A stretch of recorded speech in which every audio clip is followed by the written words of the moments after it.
ওম শ্রী পরমাত্মনে নমঃ। গুরু মহারাজের শ্রীচরণে জানাই আমার শত কোটি প্রণাম। পরমহংস জ্ঞানানন্দ মহারাজ রচিত গিরি গঙ্গাধারা কাব্যগ্রন্থের আ বিভাগের অষ্টাদশ কবিতা আশা। এই কবিতায় যোগীবর বলেছেন, মানব জীবনে যাওয়া আসার খেলায় আমরা এই সংসারে একা এসেছি এবং একাই যাব।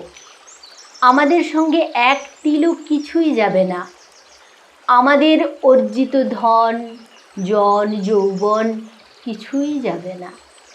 কিন্তু আমাদের একজনই গোপনে গোপন ঘরে অবিজ্ঞাত বন্ধু হয়ে থাকেন। খাওয়া পরার যা কিছু সবই বড় যত্ন করে তিনি যোগান দেন। সেই গোপন বন্ধুর সঙ্গে সর্বদা যোগযুক্ত হওয়াই আমাদের একমাত্র কাজ। শুরু করছি আ বিভাগের অষ্টাদশ কবিতা আশা। আশা হলো মোর সংসারে একা, যাওয়া হবে মোর তাই। এক তিল মোর সাথে যাবে না গো, ইহা মনে রাখা চাই।